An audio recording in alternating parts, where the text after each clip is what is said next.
Alright, so anybody that watches my channel knows that I will make a conspiracy appear out of thin air. You know what I mean? Like literally. Because I'm paranoid and I pay attention to a lot of stuff that I feel like a lot of people don't see. So a lot of the times there's hidden stuff behind what you think you see, especially in the mainstream media.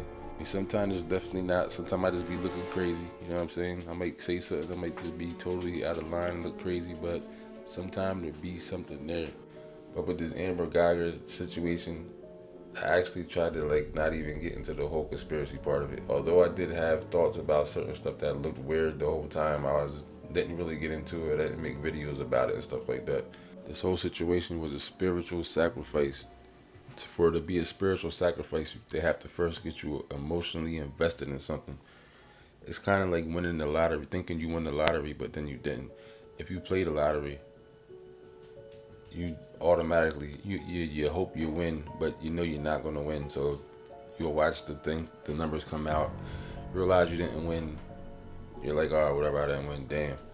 But if they tell you you won, you thought you won, went in there happy, won the lottery, going crazy, your emotions are through the roof, only to find out that it was a mistake. That's how you spiritually sacrifice somebody. Get somebody's spiritual spirits emotionally involved and then destroy it.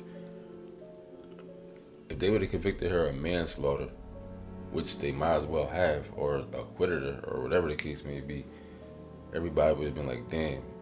Because leading up to the sentence, leading up to the actual verdict, nobody was really expecting her to get convicted of murder. You know what I'm saying?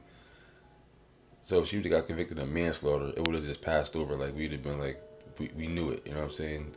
We're not surprised or whatever. But since they convicted her of murder the day before, everybody's like, wow. And where do you, when you get convicted of murder, in what state can you get only 5 years anyway? 5 to 99 years. I never heard of a state of a sentence and guideline numbers like that anywhere.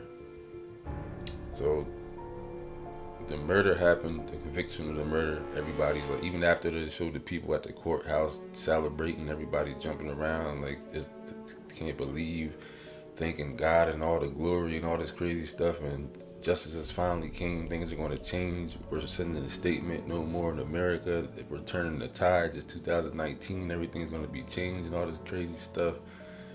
And sure enough, the next day they get this girl 10 years. 10 years, she'll be out in 5, probably even less than that. So that's a spiritual sacrifice, because they got everybody involved, even people that weren't really even paying attention to it, like kind of looking at it from the side. Once they heard convicted of murder, they're like, oh, they convicted this white girl cop of murder. So now people are really tuning in to see what the sentence is going to be. Then the next day, boom, destroy it, destroy you.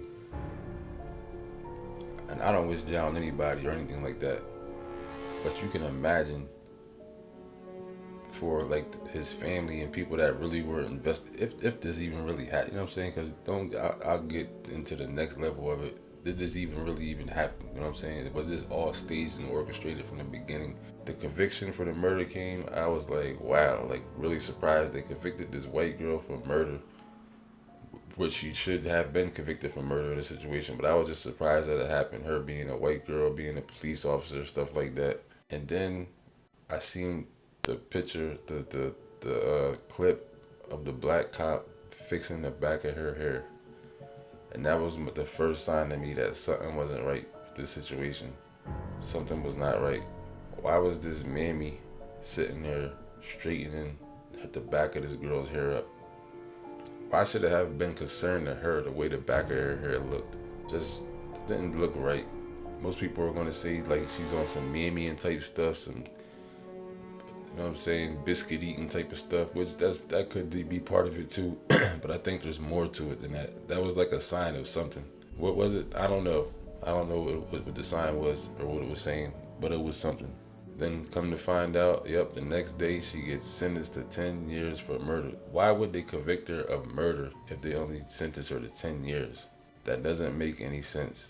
They sentenced her, they convicted her of murder the day before to get everybody's emotions into a certain type of It's an emotional type of thing. This stuff is like working on emotions and spiritual type stuff and attacking your soul.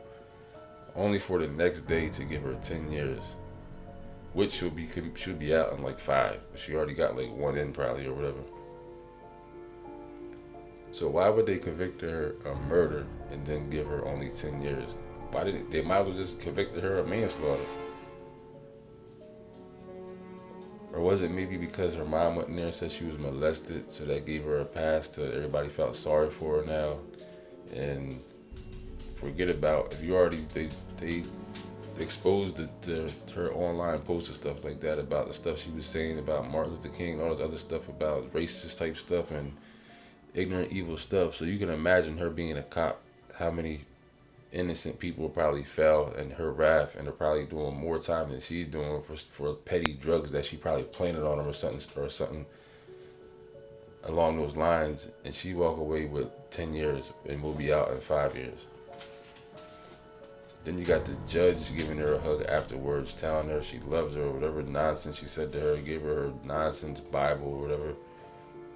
The brother, Botham Jean's brother, comes and gives her, it turns into a Little House on the Prairie type stuff. Like it turned into like, what did it turn into? There was something more to this than just what we saw. Trust what I'm telling. Some kind of message was relayed. Believe me, this was not a regular thing that we just seen. They almost had me though. Almost had me when they convicted that white girl of murder. No, I'm not on no racial stuff. This is America. We gotta call stuff like we see it. But when they convicted that white girl of murder, I was like, wow, like this is for real. You know what I'm saying? But no, it ain't real. None of it's real, and none of it ain't gonna be real.